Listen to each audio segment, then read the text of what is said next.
You have now arrived at Stadium and Gale. Boys and girls, ladies and gents, welcome to another episode of Stadium and Gale. It's your favorite Uncle Silk. It's Dan. And Delatorre catching a little raspy in that voice after a bender. I'll tell you, it was another bender weekend in the Bahamas. No, I just had to clear my throat a little bit. We're back at it. Just jumped straight off the plane. Gosh, about 2 hours ago, got over here, grabbed some dinner, ready to pod. We had a fantastic conversation today. Wish everybody on the other side of the microphone could know what you were saying, Nick. But Corey, I feel like Dan with that background, with that jacket, he says stepped off the plane like he wants us to think that it was like frontier economy. Right. Looks like a wheels up guy. I will say this: Teddy Bridgewater was sitting right behind me. On my I thought you said something else to Miami. I thought you led with something else, another T word. Is it Teddy Bridgewater was on the flight? Teddy Bridgewater, Miami Dolphin legend. You and Teddy were sharing the private jet? Yeah. Made more financial sense. That's right. Yeah, they Ubered a jet. Yeah, he's about to be a free agent, so I picked him up. He kindness in my heart. Teddy Bridgewater from your neck of the woods. Wish we could have seen Teddy Two Gloves have a little bit more success with the Dolphins. Woods. Like, not my neck. I'm a Palm Beach guy. You guys' neck of the woods is. Oh, didn't he go to? Where did he go? Miami Northwestern, I believe. Oh, he went to. Oh, never mind. I had the counties flipped. Yeah. You're right. Anyway, Teddy Bridgewater was there, but Nick, you pointed out an important background. It is Gasparilla week here in Tampa. I'll be honest with you. We're going to go back-to-back weekends, boys. Oh, man. He's back. Oh, man. He's back. This is vintage Dan right here, man. Back at it again. And listen, we'll find something to celebrate February 1st weekend. So there'll be something going on the following weekend. You got to keep the bender going, man. How was give me you went to go see my kinfolk in Bahamas this weekend. I did. You still got your Dapper jacket on. How was the Dapper weekend for Dapper Dan, man? What the vibes? Yeah, no, I had to put on a jacket actually when I got back to Tampa here. It's cold. It was good, man. We stayed at the Baja Mar. Oh, it's cold up there? Yeah, it's like in the low 60s right now. I know for you guys that aren't in Florida, you're like, oh wow, it's really not cold. It's cold and windy here. Yeah. But at the Baja Mar, which is a beautiful spot. I mean, it's not my favorite place. I got the opportunity to go. It's the company that I work for. It's our President's Club trip. Got to go a few years ago, but it's a fantastic spot if you're looking for a place that has. I mean, they have a really cool water park. They have a big casino. They have a couple cigar bars. I think they have 40 different restaurants. It is great. It's great times. The weather was perfect, but I think 4 days. I'm not sure about you guys. I feel like 4 days in one place. It's kind of a resort that you don't really leave. Is about the maximum amount of time I want to spend somewhere before I'm getting a little. I'm planning a 7-day vacation right now. It's right around. It's gonna be a whole family shindig with family reunion vibes with me, my family, and my brother's family, and mom's immediate family type joint. But we trying to do like a week, man. Yep. Yeah. Where are you going? To the Bahamas? I don't want to do the Bahamas. I want to go somewhere I haven't been. Of course, the rest of the family want to do the Bahamas, and that'll be dope because I got family there that we can all go and see and just vibe with a little bit. Mm-hmm. But I want to do maybe Turks and Caicos, Barbados, or something like that. Some West Indies, but I'm not sure what. We'll see how it all pans out. Yeah, Brooke and her mom are going to the Dominican Republic next month for her mom's birthday. So I'll let you know how Punta Cana is. But drop some recommendations in the chat if you have any recommendations for Silk. Highly in recommend America as well, like Costa Rica, like that type. But I don't know what the vibes is in Central America, like what's good and what's safe these days. Yeah, not much. You know what I'm saying? But they got some good vacation spots and some nice scenery over there, Nick. I know things get crazy, but I've heard some great things about Costa Rica. Right. Costa Rica, I've heard is beautiful. Belize. Belize, I heard a lot, and they speak English over there. It's their primary language. St. Lucia from Matt, which obviously isn't in South America, but in the Caribbean there for you. That's a good one. But I've heard some good things about Panama too. Right.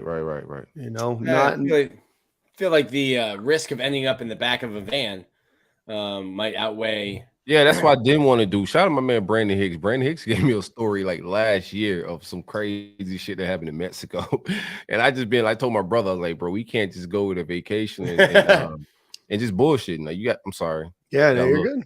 See, that's why I don't like podcasting on Stadium Gale at night. I get a little too loose. Man. Yeah, you know what? No, we need Stadium Gale after dark. We'll throw the E. We'll throw the E on Apple Podcasts. We're gonna get into like football stuff, but we like to talk, like catch up on our lives a little bit. Sorry for the people that don't like this stuff. Fast forward. Yeah. But real quick, I was telling my brother, Brandon Hicks gave me a story about like this wild altercation that happened with him in Mexico and how you just got to be safe over there, even if it was the police, like they're shady as well, man. So I was telling my brother as we was booking and planning this trip, I'm like, hey, man, I don't know, man. We may just want to stick with the West Indies, people that have relationships with the States for right now because the world's in a wild place. Yeah, I've been to in Mexico. I've been to Cabo. I've been to Cancun. I've been to Playa del Carmen. I not really into a lot of shenanigans there, but the problem is once you get a little bit outside of where those resorts are and everything else, you're right in the thick of it. So it's one of those places that you probably just want to make sure that you're in a place that you know and you're safe. St. Lucia, I've heard great things. Heard great things about St. John's. I went to Aruba a couple years ago. That's a ton of fun. Nice. As long as you don't get involved with I'll keep her name out of it. It's been a while. her name. Shout out to her. Yeah, I like to go amongst the locals when I do go like on vacations and stuff. So I want to feel comfortable with hanging out with the locals. I don't want to be at resorts. So I want to go somewhere where I can hang out with the locals and not be stuck at a Sandals. I'll say this. You mean Michael Scott and Jan Levinson had a wonderful week. Oh man, they sure at Sandals, Jamaica. They sure now, did. I want to do Sandals, but I don't want to be stuck at the Sandals the entire time. Like I don't want to be in Mexico, America. Yeah, and I mean, if you go to Cancun, that's what it is. You go to Cabo for the most part, that's kind of what it is. No, I'll say this. I mean, that's culture, man. That's the one thing about the Bahamas, unfortunately. And then we'll get into the show. But that's the one thing about the Baja Mar. You don't really want to go, and this is probably the same for Atlantis. I've never been there, but they're not that far away from each other. Is you don't want to get too far because there's just not much to do. And all of the restaurants that are there that aren't on the hotel know that you're just there to get off of the hotel property. So they don't really have a lot of culture, or cultural aspects of it. But that's the hardest part to me is you're in a foreign country and yes, you're going to interact with the coworkers and everything else, but it's so geared towards tourism that's sometimes hard to forget that or hard to remember that you are in a, foreign country. So like to get out amongst the locals myself as well. But man, wherever you go, I know that you're going to have a blast. Nick, you have a good weekend? Anything you want to write home about? Good weekend. We have a travel agent that's doing planning the honeymoon for us in Italy, Croatia, and you going for yacht week? That's on my little trip, bro. No. We're doing it's honeymoon, so that's big boy. The ones. And my doing fiance, a week? Or you doing like a few days like that? Buddy, we're 13 days. We got PTO 13? already. Hang out, bro. PTO's requested 13 days. I'm gonna get my insider heat from, bro. If you're there for 13 days, Stadium Miguel HR has not yet received a request. I got no PTO time off. We'll see you every Monday on your vacation. I think Monday from the Coliseum. That's right in Rome. Or maybe just bring the Pope on. Yeah. I'll make a phone call. I am. We got. Shout out to my man AD. We got a fan in Italy, man. We do. Yeah. Shout out to my guy AD. AD, if you see this, hit me up. Me and my fiance will be there. She'll love that I'm doing work. He's gonna hit you up too. You said that shit, but he's gonna do it for sure. But my fiance, like real quick, like looked at what the travel agent had planned. She's like, "Hey, we can save $3,000. Like use this $3,000 by not driving from St. Augustine to Miami to fly out, but flying out from Jacksonville." Right. Flying back to America from Croatia was ridiculous. So I think we're gonna do like a day in Ireland, like fly from Croatia to Ireland and then Ireland back in. It just made more sense. And then I got to go see Guinness.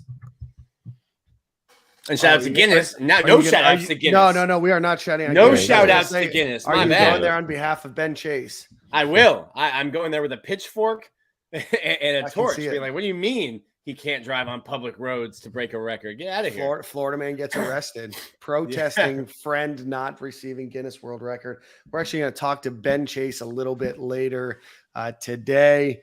But boys, we got a lot to get into. A lot of stuff that happened today made this show a little bit easier to kind of get through. But as always, let's shout out our friend Alan Horn with State Farm Insurance. If you are in Florida, Georgia, Tennessee, or Alabama, give him a call, 706-692-2888. Again, 706-692-2888. If you are looking for auto, home, renters, life, business, whatever type of insurance you may want. And as always, we encourage you to shop around insurance rates, 706-692-2888 or AlanHornInsurance.com. Gentlemen, the Gators did receive 2 transfer commits today. We can talk about those, but I think the more pressing matter that we want to talk to before we get Ben on the phone is, obviously, over the last couple of weeks, we've seen the culmination of the Jaden Rashada saga come to an end, at least with the University of Florida's involvement. Now, over the last few weeks, there's been a lot of rumors, been a lot of speculation, some fact, a lot of not fact that has been out there. Somehow John Ruiz entered my mentions on Friday.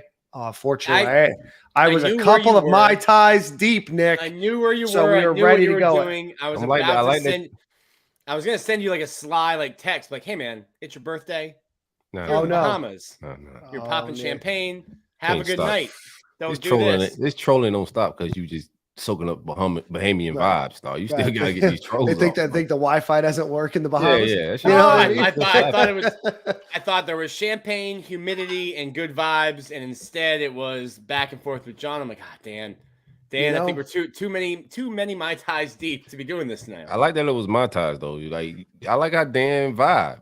Like, you know what I'm saying? Like, that's how we connect on the vibes, bro. Like, Mai Tai is my joint, man. And you also you put me on to, why am I forgetting the drink right now? Like, the Kush is big a little bit before we started. The whiskey drink. Old fashioned, yeah. You're the reason why I drink like old fashions every time I go somewhere, man. So like me and Dan vibe on stuff. Like, shout out to the Mai Tai, man. Old fashioned's the way to go. Old fashioned. Nick will tell you before I even knew who you were, Silk. I'd been on the old fashioned game. Old fashions are part of my heritage over here. I think I'm 10, 12, 13 years into these culture. Things. You guys know me. Y'all pass liquor down? Yeah, my background is white. There's just not a lot of, there's just not a lot of colors back there. So we have to find ways to find culture. We find them in old fashions. Ben Chase is waiting in the lobby cracking up, but we have a conversation, Ben. It's funny that you mentioned her name. Ben, we want to get a phone, or we're going to chat it with you soon, but Corey Silk, Corey and Nick want to get your thoughts on just what's happened over the last couple of weeks with some of the news that's come out. Nick, I know that you've been working on a new story that's going to come out tomorrow. I know that you've been working on having a lot of conversations with folks that are in and around, and not just the ones that are the most connected, but even some tangentially connected people as well. So Nick, I don't know if you want to go into a little bit of that before we move on. Yeah. A lot of my friends will know that I don't really I'm not one to pick up the phone and call. I've spent so many hours on the phone these last 2 weeks, and it's just every time you'd find something out, there's just another layer, another onion. And I think the biggest, at least in my mind, there's no winners in this Jaden Rashada situation. College football circles are small, NIL circles are even smaller. And if you think for a second that a Lane Kiffin or a coach at Oklahoma or Minnesota isn't going to say, "Are you sure you want to go to Florida? Didn't you see this situation where they overpromised and undelivered?" I don't think it's an issue with anyone on campus. I don't think there's a single athlete at Florida that's done a deal with the Gator Collective that will have a bad thing to say about them. We walk up to, I remember joking with this with another writer. We walk up to the new Hebner complex, and I'm like, man, these cars seem a little different here. There's a bunch of Teslas in here. I see some Trackhawks. That's a Mercedes. I'm like, NIL, these guys are living good on NIL right now. So, but I think the other loser in the situation is a 19-year-old kid in high school who worked his ass off to graduate high school early, which a lot of kids do now. He's a quarterback. Most schools don't take 2 quarterbacks. It's not a running back. You'll take 2 in a class or 4 wide receivers in a class. He had his whole life planned out. I'm going to go to Florida. I'm going to play 3 years, go to the NFL. Now he's still looking for a new place to go and play. And I think the adults around him, the adults in his camp, did him a huge disservice. And it should have been better communicated to him once the contract was terminated that, hey, we need to – this is what it is.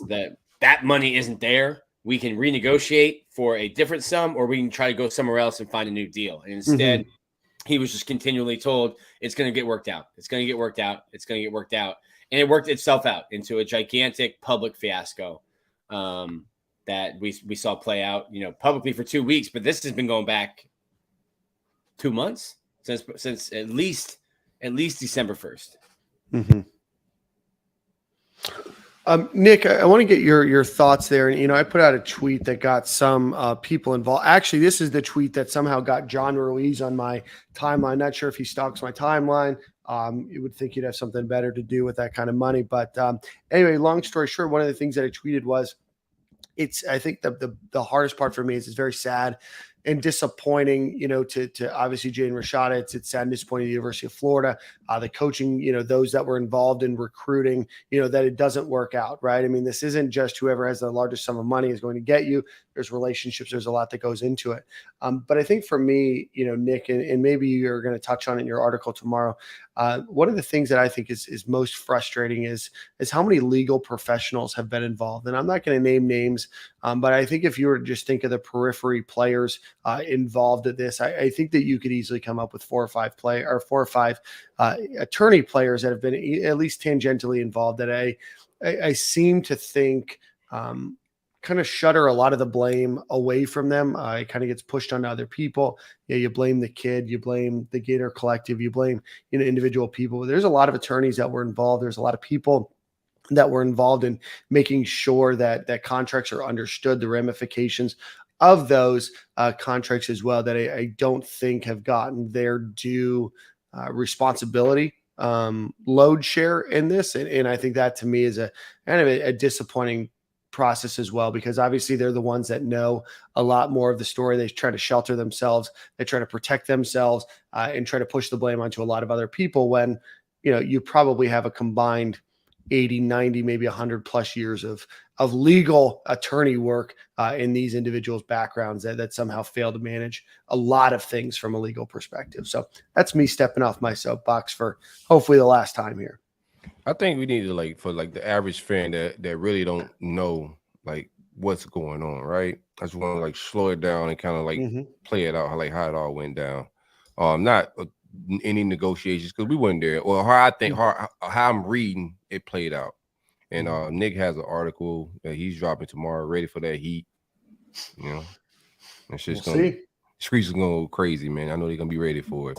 But this is how I see it went down. Then I'll give you my father perspective of it, because as how it was handled, you know what I'm saying, and also my football fan shit. But the way I see it, man, there was a deal agreed upon. He flipped to the University of Florida, right?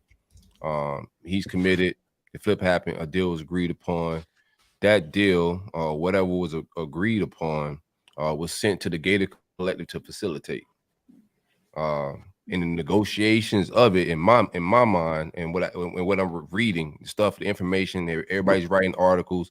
I think was it Shane Matthews that came out and did something on a radio show as well. I thought he spoke well on the whole thing, but the Gator Collective was facilitating the deal, which they always do. They never had any hiccups the entire time they've been facilitating NIL deals with the players at University of Florida.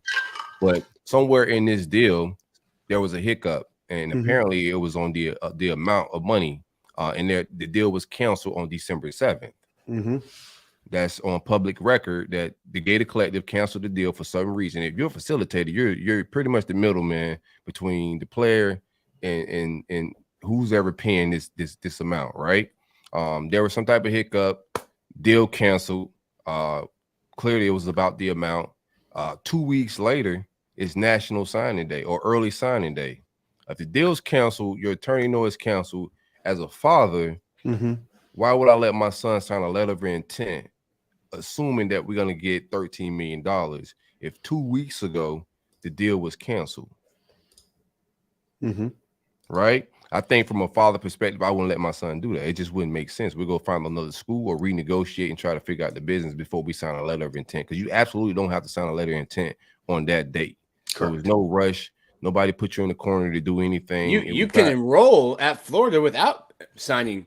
That's what Kyer did. Kyer Elam never signed a letter of intent. He just enrolled at Florida. Like it's kind of not a well-known thing, but that's what happened. You do not have to sign a letter of intent. It's an option. So there was no reason for him to sign it if you had questions about NIL and the narrative that he was trapped into a deal and it was a bait and switch is just not a realistic thing. That's not how it all played out. What do you think about that? I'm just gonna stop there. Yeah. I was gonna say before you get into your fan perspective, there's so many narratives out there that can be debunked. Like this was not Jaden Rashada holding out for more money or holding Florida hostage. Right. I don't think the Gator Collective acted in bad faith either with the deal. I think it was a situation where, hey, we've worked with these people, not Rashada, we've worked with these people, these boosters on multiple contracts. There's never been a reason. There's never been a hiccup. Okay, let's sign the deal. We think the numbers are crazy. The numbers are crazy. The $13.85 million, that's NFL draft pick money. It's not your job as a facilitator to judge the amounts, right? Right. No, you're facilitating. It's not coming from my pocket, so I'm just being asked to facilitate the deal. And also the 13.85, which I've gotten from multiple people, that's not like you're not writing him a $14 million check and handing it to him. That's broken up over 4 years. It's still nuts. It's still nuts. It's like $3.25 a year. But if he's great, he's not going to be there for 4 years. He's going to go to the NFL, and then the contract's void. If he sucks, he probably transfers and leaves, and then the contract's terminated. It's like there's probably a very rare instance where the length of that 4-year contract is actually seen played out. Also, the what hit Twitter late last week, the contract was $7 million for Jaden, and then $6 million as like an insurance policy because of John Ruiz is going to sue. That's not true. I saw that and I was like, what? Where? How do you even? What mental gymnastics led you to get a perfect 10 score on floor to get to those numbers? Yeah, I think that there are some. I probably was somewhat involved in that, and in being in the nature that I was, didn't read all of it. There is some truthfulness to this. We do know that there has been some legal ramifications thrown around, some legal threats thrown around across the board, multiple parties involved. The numbers, the large numbers that Nick are talking about, I've heard the same numbers, corroborated them with Nick from different people that Nick talks to. Those are the numbers that we've heard, and we've heard that number is crazy. The pissing contest, if you will, was also pretty crazy. There was a huge desire for a win. There was a huge desire to make an impact. And there was a huge desire, especially at the time, to make it really hurt the University of Miami and can have him flip and commit over to the University of Florida. So all of those things are true. Now, Silk, I want to get the end of your perspective that you had.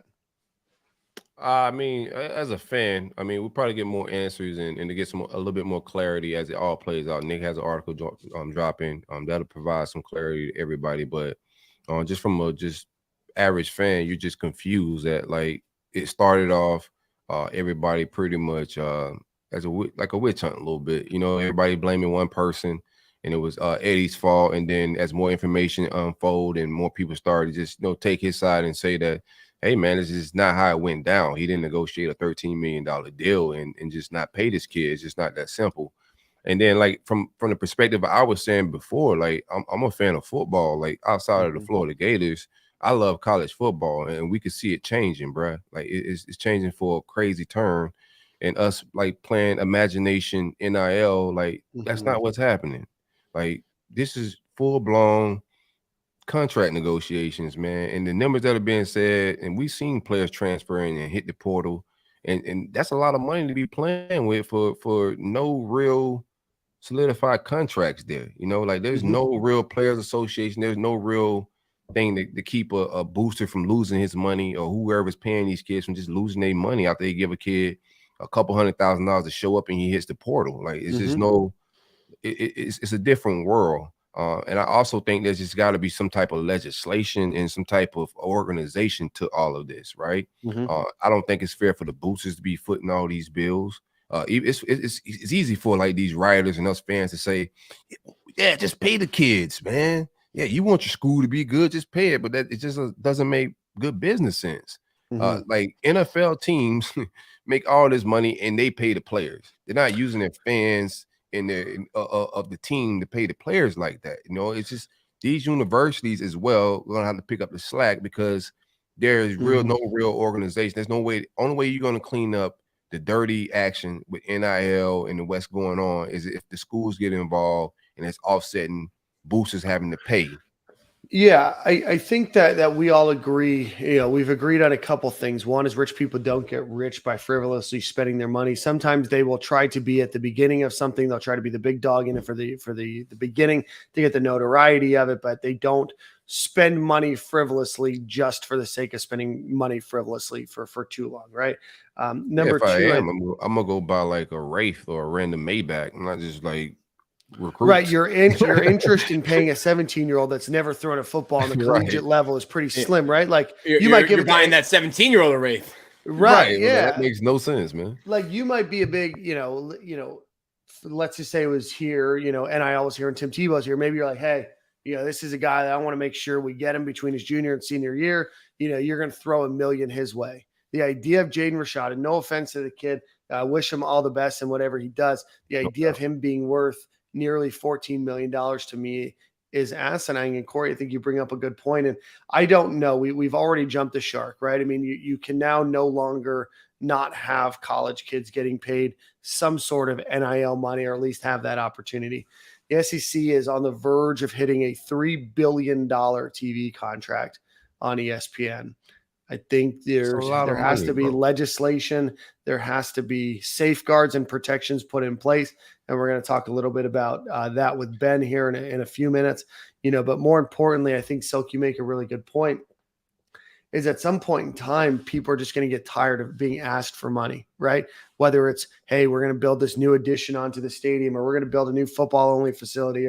If I'm giving you this money, I need some say-so. Like I want to pick the quarterback, the coach, and that's how boosters get too involved sometimes. Because if I'm giving you all this money, I'm Jerry Jones, right? And at some point in time, where doesn't Joe Smith, mega donor, be able to say, hey, either I want these 5 kids that I'm paying $1 million a year each to play, or I'm never contributing another dollar to the university again, right? And I think we're getting to that point, probably pretty soon. But at some point in time, you've got to think, no matter how much you love your university, how much you love the sport, at some point you're just getting pulled in so many different directions, not just by, let's just say UF in this case, where, hey, we want you to commit to athletics, but we also want you to help with NIL. It's all of the other organizations, civic, philanthropic organizations. All of these people are all trying to get a little bit of a piece before it's just like, it's got to be very, very exhausting. And if there's no true ROI, then I just think that the money is going to really dry up in the not too distant future. And I think situations like what happened with Jaden Rashada might even keep people away, like folks investing in NIL. Yeah, I think you're going to see some changes in the way that Florida handles things moving forward. You're talking about the university or the state of Florida? The university. Well, the state of Florida, and something I interviewed Ben with for a story, and we can ask him. There's legislation in the state of Florida that could change the way everyone can operate. That'll be a good thing to talk to Ben on. Good thing we're talking NIL before we bring Ben on as well. Word. I'm sure he's listening, he's nodding, he's agreeing to everything we're saying. Well, why don't we get him on? Multiple time guest of the show. But before we do that, let's give a shout out to our friends over at Home Field Apparel, which coincidentally also sponsored, I believe, Ben Chaser, at least with some shirts at the end of his trip there as he rooted on TCU to win the national championship. Go visit homefieldapparel.com. Use promo code Stadium and Gale. It's all one word. get 15% off of your order. Great t-shirts, great hoodies for a variety of different schools, not just the University of Florida. Go check them out, homefieldapparel.com, promo code Stadium and Gale. And with that, we are bringing on there it is. the man, the myth, the legend. Look at this guy. Look The at should-be Guinness World Record holder. Look at this up, guy, guys? man. It's been a wild season. What a season, Ben. I know. I'm grateful for you guys, pumping me up from the beginning and always being there by my side. Oh, pause. But also, shout out Josh Johns and the team at Home Field for, helping you guys and reaching out to me as well. So definitely grateful for them. I use SG promo code, baby. Ben. So the last time we talked, you were pretty early on into your trip. You end up going to, I believe, is it 73? 77. What do I know? 77 full games. Give us kind of the breakdown. Give us a stat breakdown, miles, all that kind of stuff. Yeah, I think I had 60,200 and about 30 so miles, 10 oil changes, a new transmission. Ooh. I did one tire, one fresh set of tires, about 45,000 miles. I got 2 small little chips in Betty's front windshield. And, on the sides of her, I had 2 panels fly off. So, she's thriving. I've been I'm still in my office and I've been here for 12 hours. I don't know if I have a ticket on my van yet because I haven't checked it, but hopefully I've survived day one. I apparently I applied for my permit and they don't give you a physical permit anymore. So they're just like, yeah, you should be good. I was like, all right, well, listen, the TAPS parking ferries spare no one. I was going to say, if I know anything about even UF someone parking, as prestigious as Betty White, they spare nobody. Yeah, if I know anything about UF parking, whatever they think you should have, you don't, and you'll be getting a ticket on your car today. It's all good. Like I said, after this, I'll go check and let you guys know. Well, if you get one, Nick will cover it for you. Ben, so you just mentioned for home field. Yeah, Ben, you just mentioned you are in Gainesville. First day at work. I saw you at the Swamp Restaurant the other day. Next time you're there, look out for the Stadium and Gale brick. I got it. I asked them. Yeah, I know. You replied, and then I didn't even. I don't know what happened, but yeah. Did you guys get the? There's an email. Big time now, bro. We don't even look like forget Silk's tweet, man. Did you get the email because it confirms like the row and stuff that it's? I'll pull that up while we're looking here. I got an email the other day actually on January the 13th that said, I probably got the same email. Yeah, Section A, row 7, which it looks like to be right in front of the because I'm listening to the show and you're in Gainesville. Go take a picture of it and send it to your boy. I'll find it for you because I'm like Section A, row 23, 24. So I know you guys are closer to the top, closer to the entrance. It would seem that there's a hierarchy, and Stadium and Gale is a little closer to the door. I can see that right behind the Tim Tebow's and Percy Harvins. So Ben, your new job title is Director of NIL Strategy for the University Athletic Association. You did a great article with Nick the other day on On3. But for those that, for whatever reason, weren't able to see or read that article, Ben, talk to us a little bit about your new role. Yeah, so I'm the director of NIL strategy for the University of Florida. It's a position I applied for before my road trip, and I started interviewing about halfway through, on the road at different universities. My role is, coming in here and working with all coaches, all sports, and partnering with them to build out, strategies to maximize the earnings for all student athletes here at University of Florida. I already I've emailed all the coaches, and I've got some stuff. I already have stuff scheduled to meet with them in the next few days. So I'm getting the ball rolling. That's why I'm here late. Actually, I was emailing literally every head coach we have and their team. So I'm getting off to. I wouldn't say good start, but I'm trying the best I can day one. So Ben, what does that mean? Oh, so go ahead, Nick. Well, we did this. We touched on this a little bit in the story that we did together, Ben. But there was a probably small minority, but very loud people on Twitter saying, who the hell is Ben Chase? Yeah. Why is he qualified to do this just because he's a Twitter star for driving across the country to go in to see a bunch of games. Flex on them real quick, fam. Just give. Oh, I did have a nice little quote tweet dunk when someone was like, ask how he fleeced the university to get a nice paying job, and I was like, well, I think it's a long con that Ben. Yeah, no, I mean, I mean, my background is I'm a UF grad, business in business school. I went to GW Law, which when I enrolled was a top 20 law school.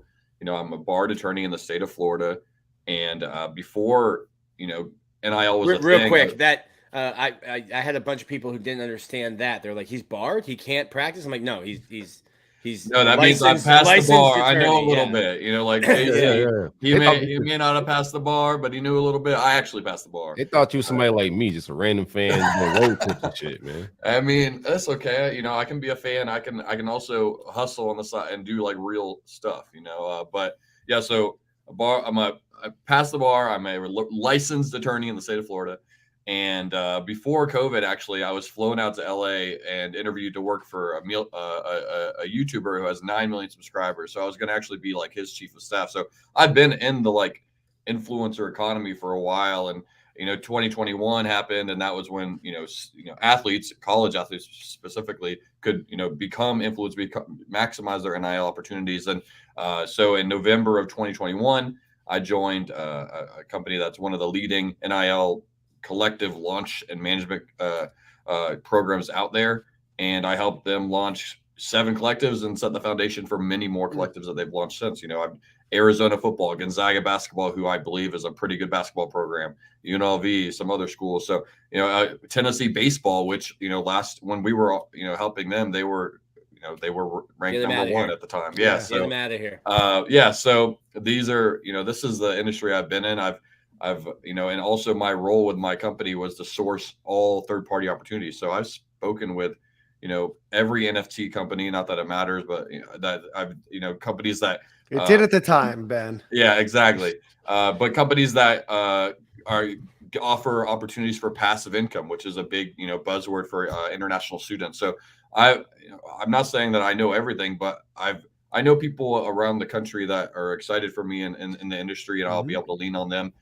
Directors of NIL at their schools. So yeah, that's a little bit, I'm not going to flex, but I would say that I've dabbled in this industry for a little bit more than I'm not just a random guy on a road trip. Well, you are hopping into like a hot category and like a trigger word for Gator Nation, because there's a lot of NIL stuff, a lot of questions, and a lot of things going on. What's your opinion overall on the perspective of Gator, University of Florida in NIL right now? Well, I mean, we have the biggest national spotlight on us right now, right? And when you have a big spotlight, that means you have a great opportunity. And I've already, like I said, step on campus, reached out to every coach, and today I've spoken with Scott like 2 or 3 times, and I believe that we're moving forward, and we have a clear vision now on what we're going to do. I'm staying late. I got some stuff I'm going to do at home tonight to get the over communicate and get us on the right track.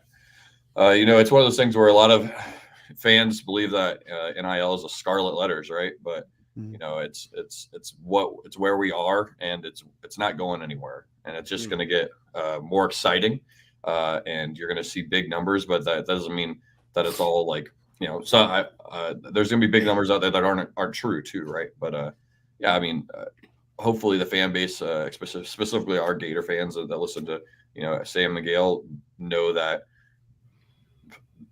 our school is moving forward and going to be one of the best in the industry.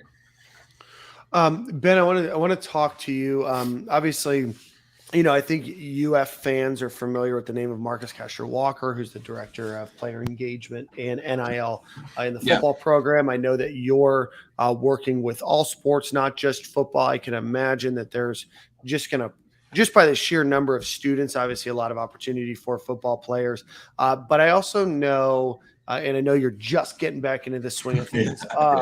But, I know that there is a new bill that was introduced in the Florida House, HB 99, which is going to allow universities to be involved in at least helping to make sure that deals are moving I guess they're getting rid of the prohibition, pardon me, that would prevent a coach or a trusted advisor who works for the university or college from helping to engage them.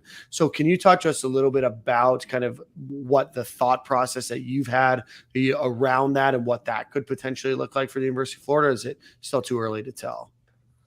Yeah. So you're talking about the bill to remove like the cause compensation language that's coming out? Yeah. So, I mean, Florida is behind other states in the sense that there are states, including Ohio, Iowa, Tennessee, Louisiana, that basically just say, universities are allowed to facilitate opportunities for student athletes. Boise State, they've had a director of NIL forever, and they don't have a collective. They just help facilitate deals. So when I was a third party pitching to them, you should have a collective, they're like, we're good. So this will give us opportunity to at least be a little more aggressive and helping go out there and reach out to different third parties and businesses and donors. But at the same time, that will bring up the issue of Title IX, right? So like if we are going into that space, and that's something that a lot of schools are hands off on, and the meetings I've had on the road, Title IX is that next buzzword that's going to be coming up, and that's a fair thing. Our student athletes, men and women at University of Florida both should be able to maximize their earnings, and if the school is leaning into one over the other, it's going to cause issues. And I believe there's already some cases being filed right now, from what I gather. I follow a few national NIL attorneys that are always keeping updates and posting on LinkedIn. I basically live on the NIL LinkedIn feed. But yeah, so we'll see and that's something I recommend. I mean, Twitter is like, Twitter's got its thing, but if you want to really see like, industry leaders and see their thoughts, like I'd go there as well. And Title IX is not an NCAA thing. That's a federal law thing. So you're not getting around that. And as like, I don't think NIL was ever going to not have aspects of pay for play. You've got boosters who have been, go back to SMU, guys driving around in luxury cars in the 80s. But there's so many good stories from NIL. You look at like Livy Dunn or Dune, I don't know how to say it. She has like a $3.4 million valuation. There's Paige Buchers at UConn. There's a girl at Florida who runs cross country who is going to be signing a deal with the Gator Collective. She's got 60,000 Instagram followers. There's typical brands. Brands know TikTok. How many followers do you have? Where it's a way to say, okay, we're running a commercial on your social media, and this is the audience that we're getting. That isn't just, hey, I want this stud running back to come play for my school. There's actual brands and businesses, and that's something I asked Ben. Hey, because people always ask, why isn't Gatorade just helping the University of Florida out and paying all these players to come here? Gatorade was made here. And it's like, well, Gatorade probably, like Ben said to me, Gatorade already has that market. How many Florida fans are going to a gas station, looking at Powerade and Gatorade and being like, let's grab that Powerade? If I'm the University of Florida, do I want Gatorade to back up on, or take back some of what they're spending with me as far as advertising and spending that with the players as well? That's a thing too. As far as that, it's an energy out there of universities being afraid of the booster money, and a lot of the advertising money starting to go to maybe to pay the athletes, and because they may have a bigger influence with the social media than you may have like at your university, so you could lose some bread there. What do you think about that, Ben? Yeah, I mean, Gatorade does have a new president too, so I don't know what his thoughts on NIL, but it's one of those things where a lot of these companies from like it's marketing money for them. Gatorade spends millions of dollars on marketing, but going back to what I said to Nick, it's like what's that dollar for marketing going to return on a school that the fans and everyone's invested in Gatorade already? We have Gatorade all over property, and when you spend money on marketing dollars, it's to bring in new customers. I mean, there is a halo effect to it. Like for every, what I mean by that is when a company invests in student athletes, there's going to be, not only a positive reaction from the fan base, but also it's going to be, all the NIL stuff right now. For example, if Gator Collective or whoever a third party, does a deal with Student Athlete Florida, it's going to be nationally retweeted by NIL Newsstand and all the aggregators and Gator Collective. So there is additional benefits to not just doing a deal with, someone that has 6,000 followers, because they're probably going to get retweeted by a combination of 200, 300,000 followers, right? But yeah, when it comes to Gatorade, that's such a touchy one, and a lot of these big brands they're leaning into marketing with influencers that have 6 million followers or whatever. Like Boost Mobile signed the deal with the Cavender twins, who are now at Miami on day one of NIL. So there are big companies that will do marketing deals. Wasn't Popeyes just do a deal with the kid for the meme? Like that's fire. Like, yeah, that's an incredible one. So well, and I think a lot of this, Ben, and I want to hear your take on this too. I think that there's still so many ROI questions that we're still waiting and seeing, right? And, how much value, and this is a thing too. And I mean, especially in the influencer world, you hear it a lot, right? Like just because you have a couple 100,000 followers doesn't mean that you have a couple 100,000 customers or couple 100,000 people that are going to buy from you. So I think that there's probably a lot of different strategies and different avenues that larger companies, especially that have the money to be able to research and follow through and make an actual analytical decision and not a fake, Apple Health product, out there that maybe are going to probably be a little bit more, cautious and skeptical until there's maybe some proven interest in, hey, is it the high school quarterback that you get, through a collective that is, in turn going to help the program attract better talent there, come in and win a national championship that way? Or is it really going to be your money is made in, the volleyball player, the cross country player that has a lot of followers, or maybe it's the individual that is, speaks to a small subset of society, but they have a really big following, and that where money's going to go. But I mean, I think that's why you also don't see all professional rosters even all littered with massive NIL deals, right? It's very few, from top to bottom. Yeah, and I've said this before. I believe the best marketing dollar investment for a company actually is in female student athletes, specifically women's basketball and women's gymnastics for like high level teams, because they're gonna, like, if you, for example, that's why UConn has Paige and Aziz Fudd. Like they're gonna be in the Final Four if they're healthy every year for 4 years, right? Where like a men's basketball player may, they're gonna be one and done. So that they could sign like their marketing dollar they have now may be, they only have 60,000 followers, but if they expect UConn to be in the Final Four every year, they're gonna be on TV. That local.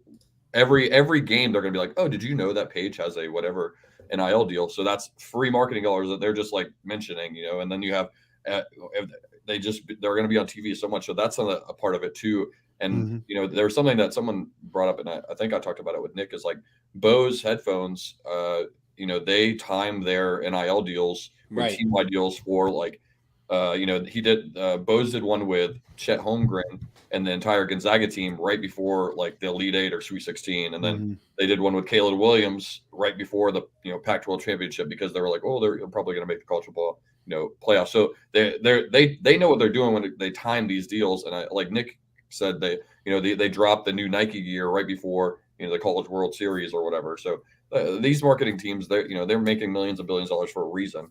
And the way they do those like headphone deals is, hey, Caleb, we're going to give you 40 pairs of headphones so that you can give them to your team. And now the headline is Caleb Williams gifts Bose headphones or Beats by Dre headphones to entire offense or entire offensive line. And now it's, hey, here's our name with a great feel-good story.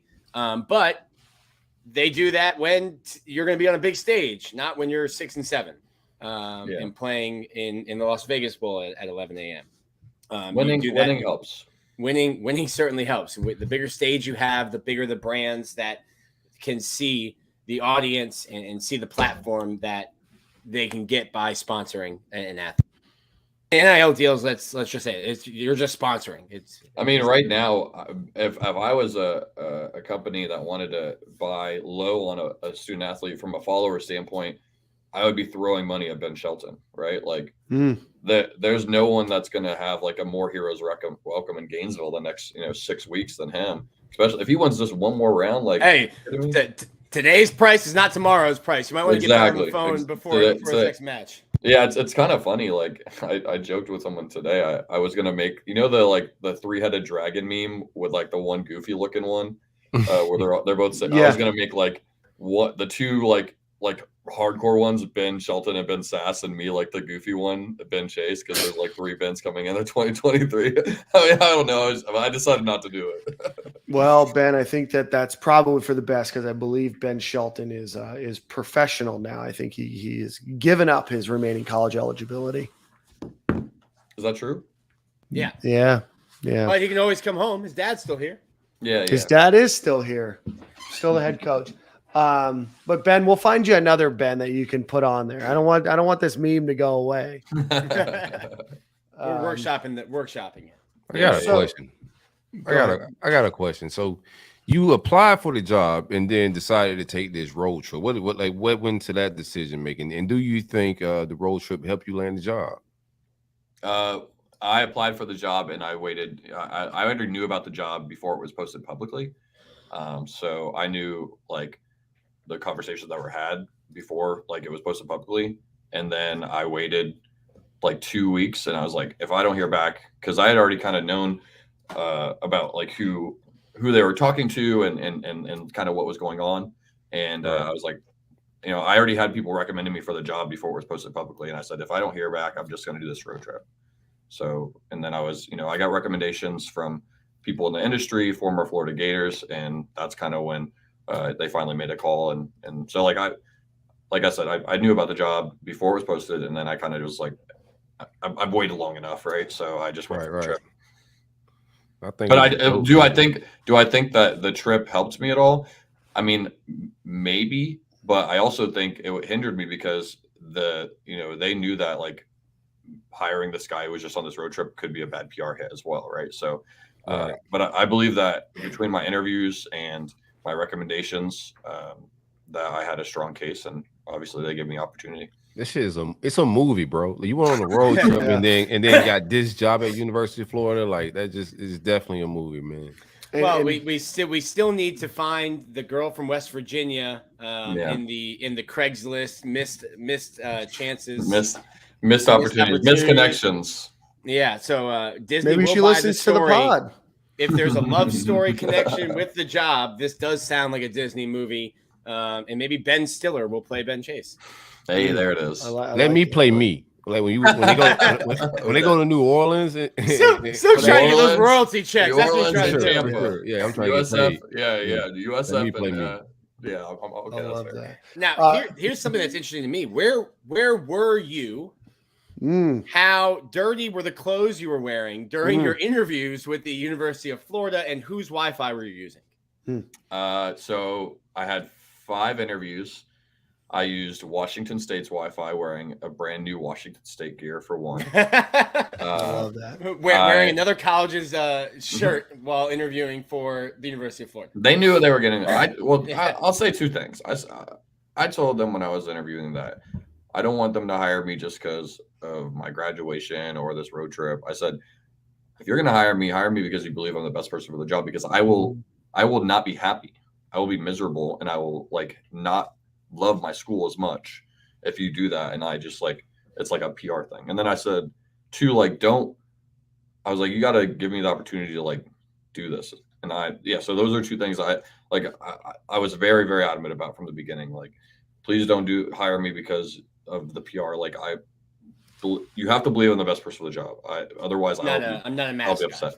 Yeah. And so going back to the other places I interviewed from inside of Walmart, inside of McDonald's for one. I interviewed from outside of McDonald's for one because they were short-staffed and I couldn't get inside. During those ones, I was probably wearing Maction gear. I know for one, I did wear a Gator shirt, and then I had back-to-back interviews, and I did them from a really nice rest visitor center thing. So that was 2 there, 2 at McDonald's, and then 1 at Washington State. Ben, I've got to tell you, Nick, I'm not sure if you heard, is going to be going to Ireland potentially going to Ireland during his honeymoon.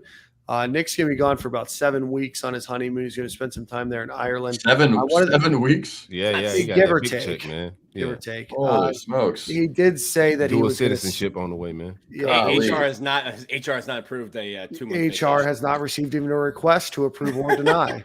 But he did say he was going to stop NIL by. deal or something. Well, he did say he was going to stop by Guinness and grab a beer, and into which I chimed in and said, No, Guinness is not our friend right now. So Ben, give us an update of what's going on with Guinness and why are they causing issues for the Chase household?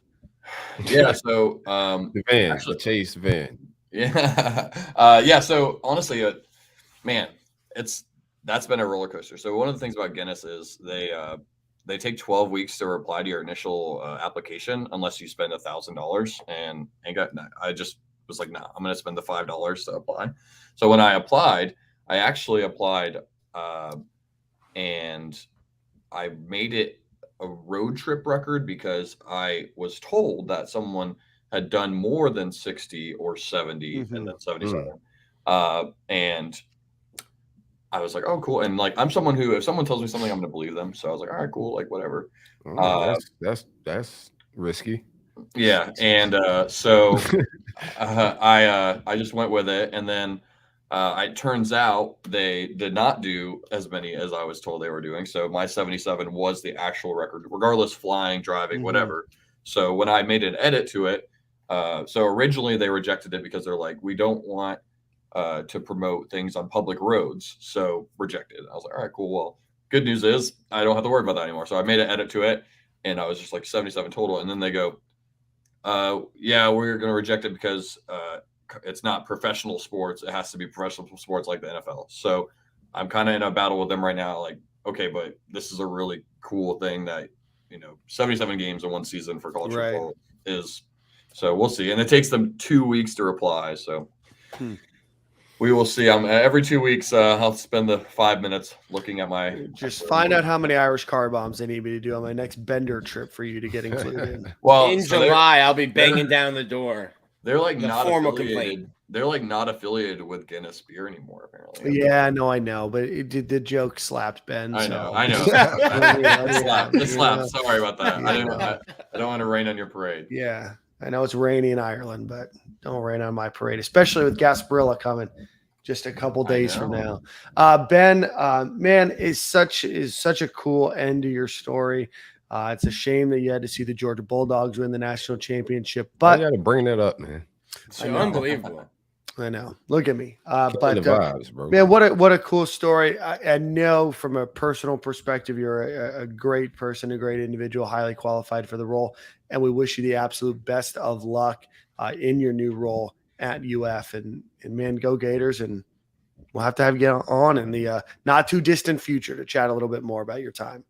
No, thanks, guys. I always appreciate you, your family, and go Gators. And I'll try to find your brick for you for sure. Hey, yeah, when you see Billy, we'll go together. We'll go together, Ben.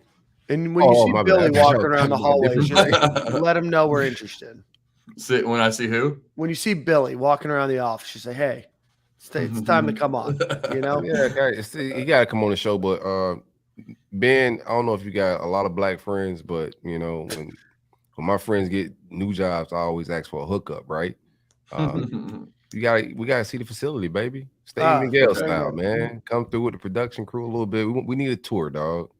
Okay. Tell you what, I'll see the facility first, and I'll scope it out. Right. Yeah. Make sure the vibes. I'm not even. I mean, I'm not even in the football facility. I was gonna say, it looks like you're in Ben Hill Griffin. I'm sure you can get us in there, dog. Yeah. How are we gonna be same corner, same time? We ain't been at the same corner at the same time. Ben just has to find the right door to leave wedged open so that we can sneak in. Well, there's some listeners to this that have walked into the facility before. I've seen some regular people on Instagram that do not deserve access. I'm like, how this bozo get like his? How he get in the facility? I know Uncle Silk need to get in that joint. Yeah, tell you what, I'll do my best. And the fact, why? I guess it's. I mean, I'm a regular, so that I was gonna say you've had other people on here that have had access to it. So yeah. No, they're not my friends, man. That's true.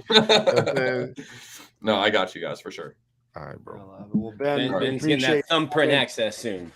Hey, Ben, just get home, get some rest, and we'll talk to you soon, my friend.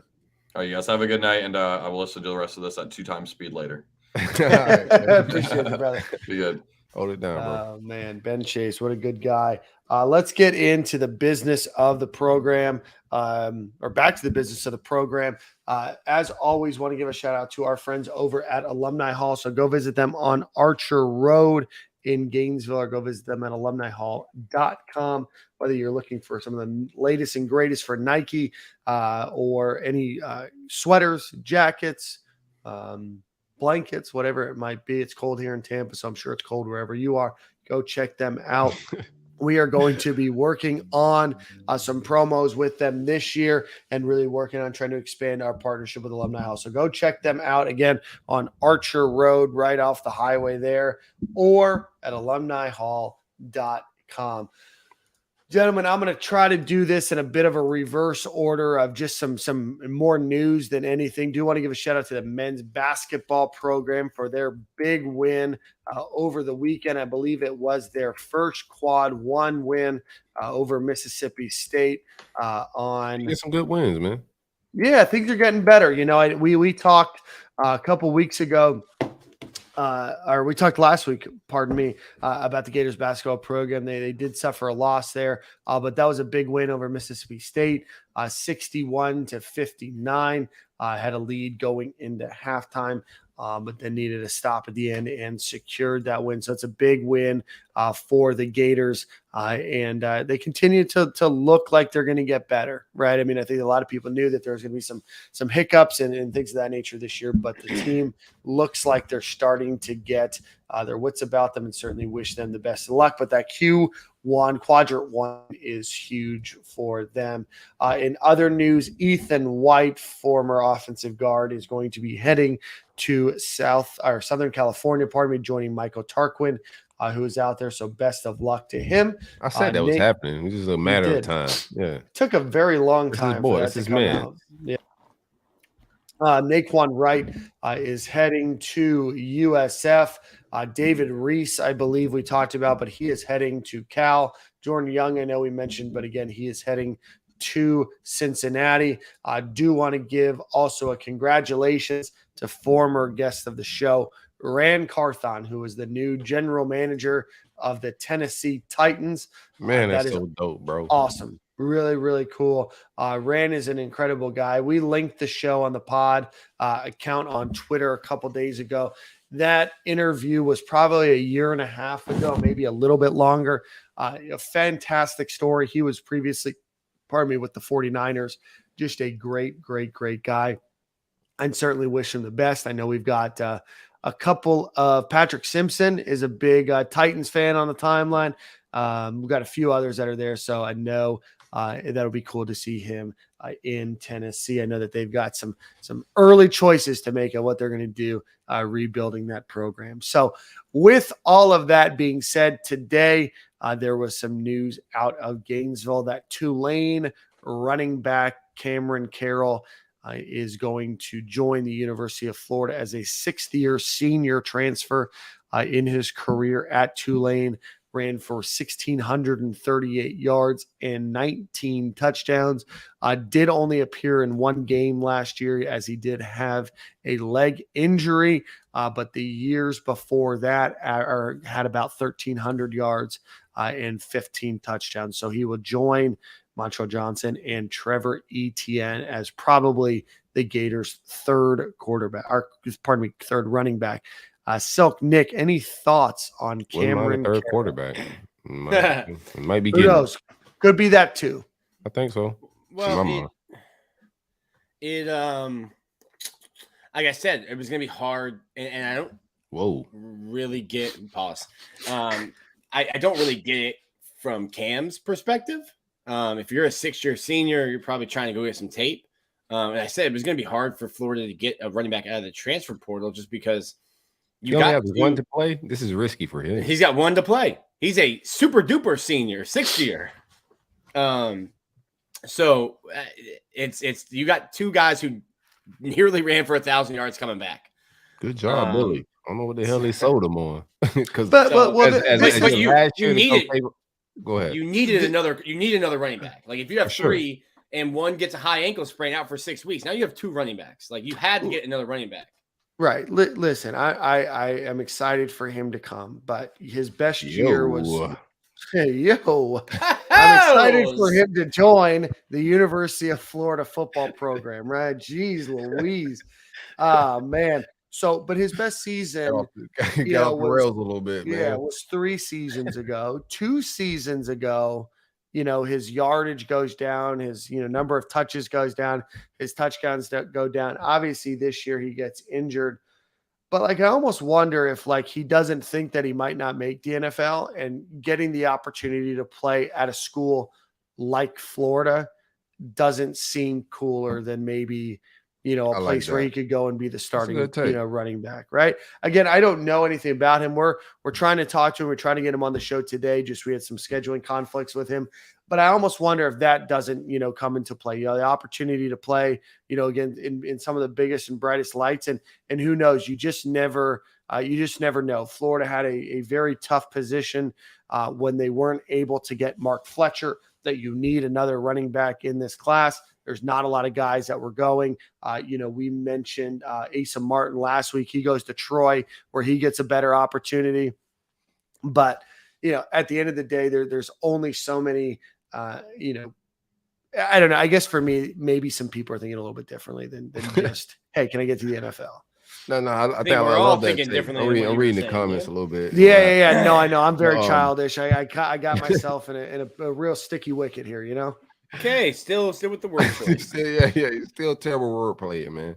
Real quick, I like that take, Dan. He's a 6-year guy.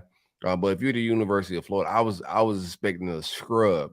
You know what I'm saying? Especially if we get a guy with no burn left. If he has a 1-year guy, I was expecting a guy not with 4.4 speed, which they're saying he has verified speed of 4.4 speed, good size, good film, good production. He coming off an injury, but I'm shocked that we can get a guy with 1 year like that. But he's also, he could be having the same perspective that you're saying. I like that tape. Be able to get some type of degree from the University of Florida, and getting that diploma on your wall, and playing a program like this is just something you could just add to your legacy or whatever you're doing in life going forward, right? And that's a good opportunity. But he's also an injury away from being RB2. And staying healthy in football isn't an easy thing. So he's not that far away from getting a lot of carries on the big stage in the SEC. But good job by Billy and them for selling whatever they sold for a 6-year guy with this type of production to come pull up a guy that you could trust if one of these guys is subbing out. I like what we got. If you just search his name on Twitter and look for videos, you can see a lot of 65, 55, 45, a lot of long touchdowns, man. So you can see, and I trust this staff's eye on running backs as well. Yeah, right now weighs in at 225 pounds, 6 feet tall. A lot of balance, speed. I think he's an NFL guy. I don't know if he gets drafted or nothing like that, but as far as running backs, like LaMichael P. Ryan, those guys being able to make rosters, he'll play a few years in the NFL just off his. If he go to the combine and run a 4.42 and that type of stuff with his size, he'll get an opportunity as an undrafted free agent at the minimum. Yeah, so certainly excited to see. I think you could have done much worse. Brings some experience. Brings obviously a good. I guess probably just ability to be able to plug and play a little bit more than some of the other guys that I know Florida was looking at. In Florida has one person where they can have a stopgap here, and you bring in a couple guys next year, and whether that means that Montrell Johnson has gone to the NFL or you get him for a 4th year, which is probably unlikely. Florida goes in with a running back room they'll need to reshape next year, but at least they have an opportunity to put one together with what I think is a solid room with your top 2 obviously being fantastic running backs for them. Not to be outdone, literally moments later, the Gators added linebacker transfer Mannie Nunnery from Houston. Looked like a lot of his time at Houston was spent on special teams, where I know he had a couple of blocked kicks during his time there. He will be a weak side linebacker, played 4 years at Houston, accounted for 81 total tackles, 8 tackles for loss, 3.5 sacks, and 1 forced fumble. Had 46 tackles, 3 tackles for loss, and a sack this past year. That is, I believe, the third linebacker that the Gators have added this offseason. Nick, give us your thoughts on Mannie Nunnery. First thing I think that popped out in my head was, hey, he's blocked a couple kicks and punts. Florida, I think it's 3-2. Florida used to be known for that.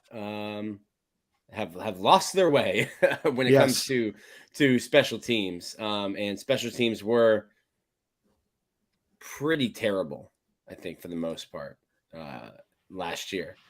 So somehow, don't say they were all terrible. I think we can all agree. Yeah. Okay.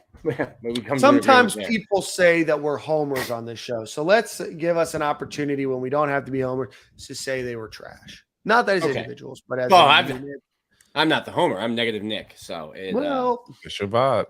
You're part of the program, Nick. So that's my bag. That's your bag, bro. You got to thrive at where you thrive at, man.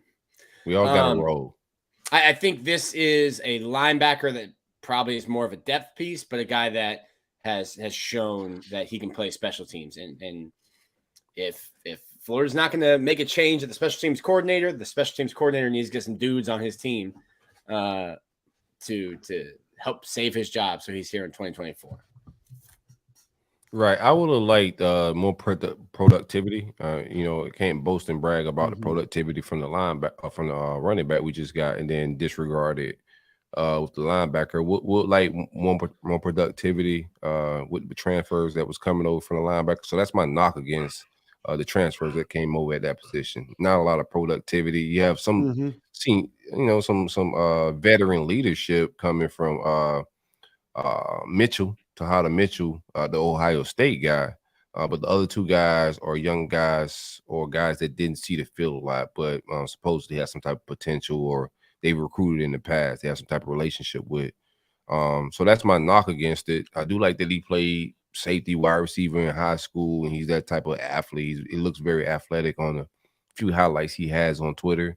Don't know what this practice film or anything like that looks like for them to shoot the offer, but you need guys in that room, athletic guys that can give you something, right? There's a lot to be desired in that room last year. So we got 4 bodies, and you still have another window to be able to add a few more bodies here and there. But so far, we'll see how these guys look spring. And if we have something to cry about and whine about, we know Gators Twitter going to do that. And we'll see if they add somebody in the second window. But first window of linebackers, I'm glad we got some bodies, some athletic bodies, but would have loved way more productivity. Yeah, and I know Kenyatta Goodwin, the offensive tackle from Kentucky, was on campus as well this past weekend. I know that we are waiting on a decision from him. He's a former 5-star guy out of last year's class, so certainly the Gators would like to see him, especially after the news of Cameron Waits' injury as well. But right now, if you look at the number of folks the Gators have brought in the transfer portal, you have Caleb Banks, the defensive end from Louisville, Cameron Jackson, the defensive tackle from Memphis, Micah Maskua, for the offensive lineman from Baylor, Deuce Spurlock, linebacker from Michigan, Tarada Mitchell, the linebacker from Ohio State, Graham Mertz, quarterback at Wisconsin, Damian George from Alabama, the offensive lineman, Cameron Carroll, the running back from Tulane that we just mentioned, and then Mannie Nunnery, the linebacker from Houston.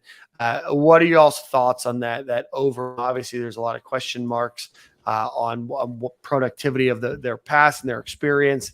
Obviously, there's some question marks just about fit and everything else, and definitely a lot of new names. I think that if you were to look back 6-8 weeks ago into the transfer portal, a lot of these guys' names aren't probably ones that you would have necessarily associated with the University of Florida for both good and bad reasons, right? Just a lot of uncertainty. What do you guys think of the names that have so far entered, and how do you think that they address kind of the talent in and talent out, deficiencies that we feel like Florida has, struggled with over the last few years?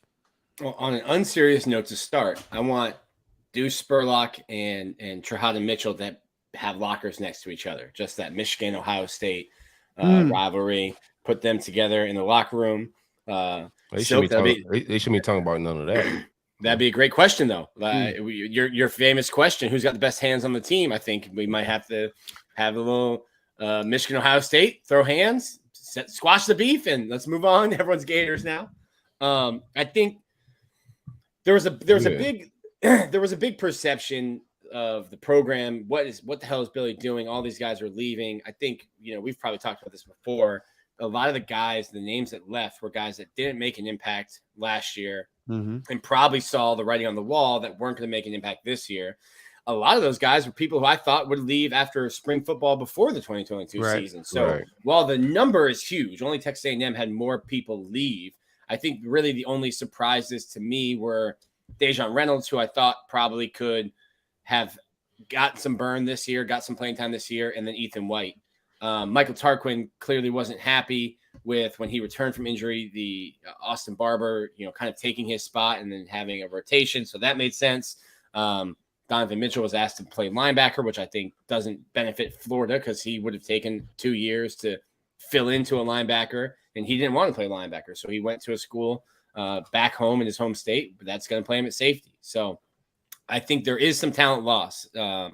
If you look at the safety room, I think you still need help there. You've got two really young guys that we like. Silk's the biggest cheerleader for Miguel Mitchell. That's his dog. That's his man.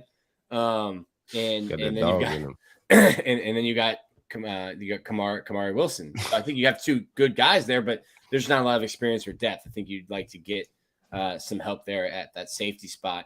I don't know that Florida has replaced everything they're losing. Hopefully Micah. I don't know how you say the last name. That's cool is how I say it. I want to say it Mazuka because it rhymes with bazooka, but that's just me. Bazooka seems like a lot. It seems a little bit of a stretch, but we'll get that in the pronunciation guide. Nick, Silk, what are your thoughts? Overall take, I think we did very well in the trenches, both sides of the ball. Wouldn't mind getting a edge rusher. I wouldn't mind getting one pass rusher. But I think offensive line wise, what you brought in, if we could bring in my man Kenyatta Goodwin, I think I may start lying a little bit. I think you just bring in a lot of possibilities. Goodwin, his thing is there's a lot of weight issues, and University of Florida, from what I'm reading, they're selling him on the nutrition program and their progress and success so far with Desmond Watson. But a guy that came in 5-star status, if you could bring him in and figure out and I'm not mad at that being an issue you got to fix, right? That's a thing. We've seen Jawan Taylor come here with that problem. He figured it out. Also Desmond Watson and Ethan White came in, figured that problem out. So I don't mind our nutritional guys having that issue and having to figure that out a little bit. Get them on campus. Let's get them in the gym a little bit. But that type of capability, a guy that size, if we get him in, I'm gonna start to lie a little bit because my run game gonna be vicious with my running backs, man.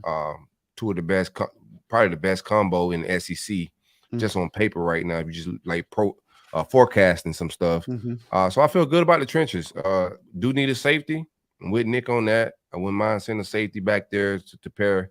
I feel real good about Kamari Wilson and a couple more young guys. But there's not a lot of depth, not a lot of senior type leadership that I would like in that position. Receiver as well, outside receiver, I think we could still use, and we still got time and availability. Like there's still guys in the portal, they're still recruiting guys. You can't jump in the portal anymore since last Wednesday or whatever it is. That day has passed, but the guys that are in there can still decide, and they'll of course enroll maybe summer A or however that works out. But I wouldn't mind another safety, another wide receiver. Good job getting that third running back. He has productivity, proven guy that you can depend on if one of your top two backs go down. That way you ain't got to spring Trey Young well being too early. Not mad at it. Do want another quarterback. And I do think we eventually find a quarterback in the portal. I don't know how true the Sam Hurd contact and if we're like are really trying to pursue him. I don't know what that information is like, but I do think, man, there's a lot of quarterback battles that's gonna go down in spring football. Bama's gonna have one. A lot of teams around the country. Each Ole Miss just brought in like 4 guys. All those guys. Somebody from Ole Miss is leaving for sure. I think it's Jackson Dart. Writing's on the wall. It's time to dart, baby. Here's the thing: the dirty business about Dart. Like Dart couldn't leave. Like, and I'm pretty sure Lane knew. Like bringing, like risking, like recruiting these guys and bringing them in. That Dart already uses 1 year pass, right? So he can't just jump in the port all willy nilly because I'm recruiting and bringing 3 guys in to compete with him. So Lane is playing the game a little bit because he knew what Jackson Dart was up against. Yeah, I mean that's just crazy. They got a lot of talent there in Oxford at that quarterback position. It's going to be guys looking for spots, man. And the University of Florida going to have an opportunity to go play and play some big games on the big stage. Players going to be interested. Somebody's going to lose quarterback battles this spring, and we'll get another influx and another pool of quarterbacks to choose from. Just vibe. I would like it to be a younger guy, a guy like Sam Hurd that has like 4 or 5 years to play. Since we didn't get Rashad out of this class, I would like somebody to come in and fill that spot. And then Lagway come in and do his thing. But we do need a guy, I think, with like 4 years eligibility in the transfer portal. All right. No, I totally agree. Let's see. Sorry, just going through any final things that we might need here. No, I 100% agree with you guys. I think that the Gators did well. It'll be interesting to see how some of these guys, do develop. There's a lot of, in my opinion, Terada Mitchell, he's had a lot of opportunities at Ohio State. Has never amounted to probably what his, star rating was outside of high school. But that doesn't mean that there's not an opportunity for him here. There's going to be time to play and an opportunity to play. Deuce Spurlock, a guy that obviously Jim Harbaugh and that defensive staff, which was very, very strong at the time, saw something in him. It would be interesting to see what comes of him and if he could put it all together. If Micah Mazuka and Damian George can put it together on the offensive line, if you could get Goodwin, he'd be a great add to have, right? But all of a sudden you start to say, hey, like maybe the offensive line is not going to be as good, because I would never say that replacing a second team all SEC and an all or NCAA player is going to be better. But I do think that there's some solid pieces in there, right? Linebacker, you went and you got some bodies. Now you get Ricky Pearsall back, which is great. Florida needs a quarterback. Florida probably needs some help at tight end. Florida probably needs an edge rusher, and then Florida definitely needs, probably some help at safety. And we'll see in a few months what that looks like. But I give them some good takes. I'm going to give a solid B. I'm going to give a solid B right now. Yeah, no, I'm not mad. We filling needs and we're getting guys. I like the programs we're getting them from too. Like all that matters. So I do like the additions. And I do like. I don't want to be on my homer vibe, but I do like the ceiling of what these linebackers could be that they brought on camera. What the linebacker room could be. I do like Spurlock and what he presents on paper. In the few clips I've seen and just what I've heard as far as his work ethics and how explosive he is in the gym. So I'm just hearing some good things. But I don't know what point I was about to make. I went down a rabbit hole. What was I talking about? We were just talking about the strength of the class overall. Oh, I gave them a B, and then you jumped in. Yeah, it's still to be determined. That was my take. I think it's still TBD. I do, like I said, a quarterback is a necessity. I don't think it's just a want. I think at this point, the way the Rashada thing all played out, we're put into a corner. That's what I was going to ask you guys. This is what I was going to ask. What do you guys? I think there's been some good opinions out there about and some takes about how Graham Mertz was developed out there, and a lot of situational football he was put in.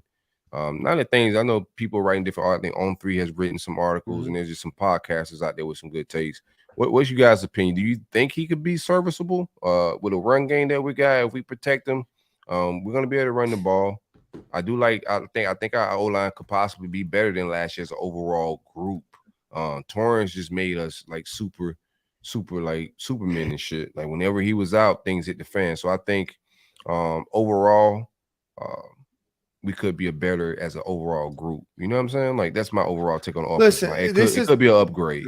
This is where my thoughts on Graham Mertz. I have not watched, and I will be the first one to say I have not watched enough Wisconsin football over the years to be able to give you a completely sound Graham Mertz take yet. I understand if you look at a statistical review of him, obviously there's some things that are left to be desired. I will say, obviously, Wisconsin fired their coach in the middle of the year. Probably not, the same Paul Chryst over the last few years as he was the years before that. I think that recruiting was down a little bit. I think that there's a lot of things that probably played into it. I don't think that Graham Mertz is completely at fault. I don't think that he's at no fault of it, but I do think that he's a guy that is talented. He's shown that he can, make big plays and have great games. He was up for a couple of awards of the week. One, I think a big, 10 player of the week award, right? He's got some talent. It's a matter of putting it together. I do think, from an offensive line perspective, it's probably a bit of a wash. Wisconsin usually recruits that, pretty well, but I think from a running back perspective, and I think from a receiver perspective, I think that he's going to probably enter a place where there's a little bit more talent. And could he put it together? I hope so, and I root for him. But I still think that Florida needs to fix the tight end position to allow him an opportunity to, have that as a weapon. But I think that there's, from everything that I've gathered, Graham Mertz maybe just changing, scenery, changing a, coaching staff, giving an offseason to work. I think that he could be serviceable. Do I think he's going to win the Heisman Trophy? No, I don't. But do I think he's as bad as the only gif of Graham Mertz that out there? And that's a picture of him, with his thumbs to his back saying Graham Mertz isn't good or is not good. So that's my take on Graham until I spend some of this time in the offseason watching some highlight film from him. I can't remember who made the edit. I laughed my ass off though. It was like Graham Mertz highlight tapes, and it was like 3 straight minutes of handoffs. It sounds like an orange and blue Gator thing to do, but that was funny. He's got a big arm. I think he's gotten in trouble from going back and watching games, and I'm not watching highlights. I'm trying to watch full games. Thank God to the good people who rip the TV streams from the Big Ten Network and take out all the commercials and put up a 3-hour game in 15 minutes on YouTube.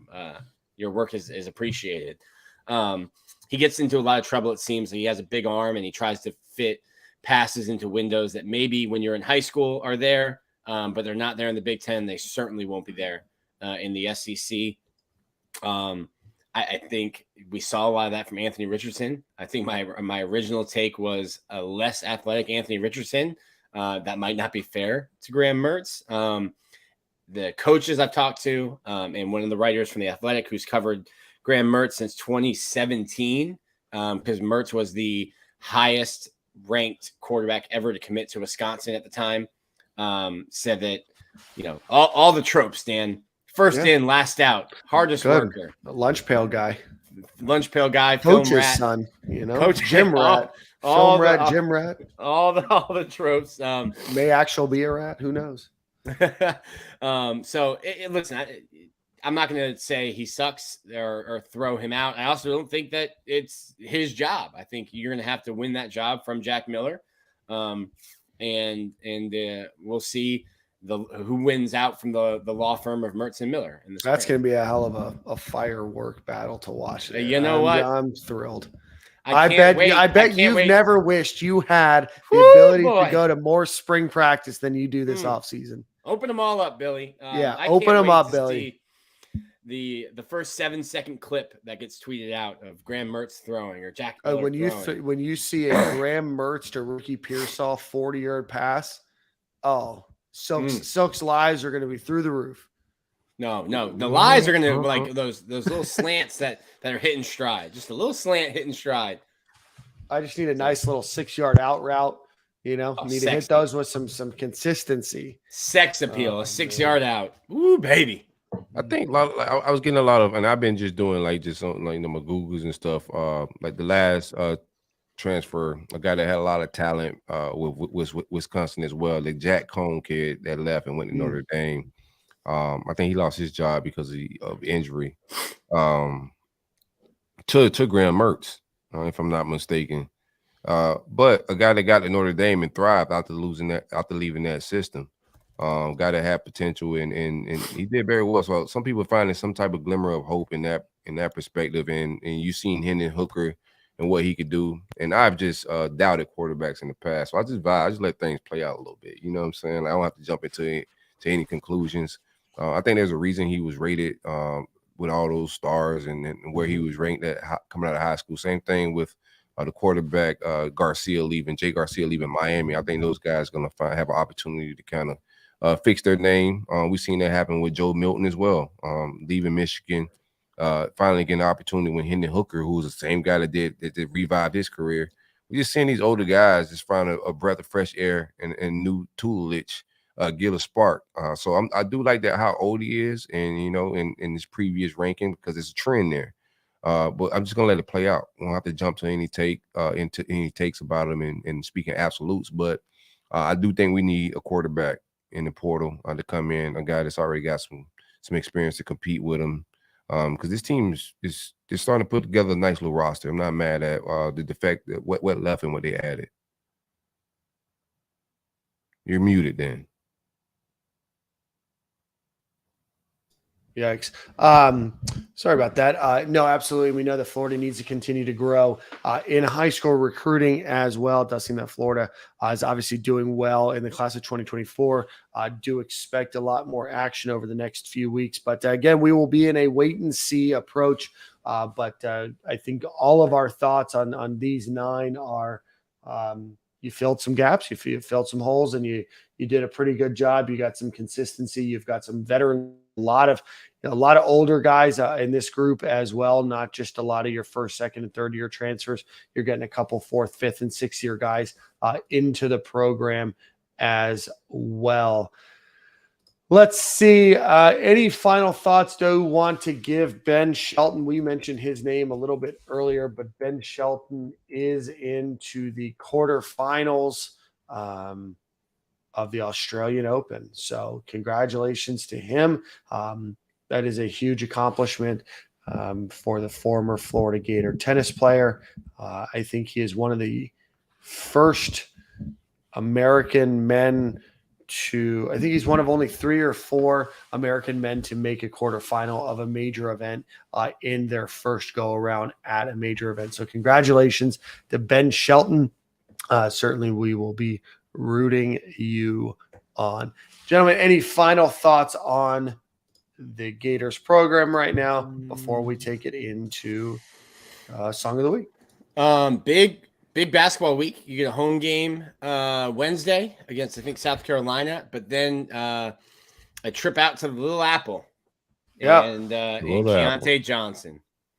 So has been awesome to watch Keontae play this year for them. He's been the best player for Kansas State, and that'll be, I'm sure, an emotional game for him and Colin Castleton and some of the other guys that were still on the roster and were his teammates. Yeah, and congratulations to the women's volleyball gymnastics program, that beat the University of Alabama on Friday. 197.325 to 196.45. And a little teaser might have a member of the gymnastics team on Stadium and Gale. Yep. Soon. Yeah. For the vibe. You know how we do. I've been raving about, 561. I'm going to hype it up. You know what time it is. Chauncey Bowens got offers from Alabama and in Georgia. We're going to have to fend them off this entire cycle. But he's that real deal. I keep telling everybody, don't get caught up in all. I know there's a lot of names out there in the running back room, but we got a killer at running back right now. And we got to hold on to this monster. But those are some big offers that went out for him this week. Congratulations to Chauncey. Gentlemen, is it my turn for Song of the Week? I don't remember. It's your song. It's your Vibe's birthday, boy. What you got? All right. Yeah, it was my birthday last week. Thanks, everybody, for helping me raise money for the V Foundation for Cancer Research. We do it every year. With this year's total, I think we eclipsed $13,000, which is super, super cool. Let's see. Oh, yeah. I'm going to see Shane Smith and the Saints with our boy Paul Salmons on Thursday. Paul, So what Dude, do, baby. Paul, baby, what's going on? Yeah. That'll be a day. That'll be an It was evening. still, and it was still always the Jags, by the way, just so everybody know that we took a L. It was always the Jags no that were shout gonna out lose to the no- Chiefs. Yes. A none shout out to Kadarius Toney. He's still in the playoffs. Congrats, man. Do your thing, but not a shout out. But it's still the Jags. I'm excited about the future, man. The future's bright in Duval. What, for the football program or for the city? Yeah, no, I don't really hang out there. Okay. I just cheer. Yeah. All right. Perfect. But let's see. Paul and I are going to go to see Shane Smith. It's the first time that we've ever seen them headline, so super excited about that. They have a song called Coast, which is a really good song. Boys, same corner, same time next week with potentially a legendary guest. Already. I love it. Well, thanks everybody for joining on YouTube. Like and subscribe. Hit that thumbs up button before you head out. Thanks to our sponsors, Alumni Hall, Home Field Apparel, and Allen Horn. And we'll see you guys at the same corner and same time Flex next on them. week. So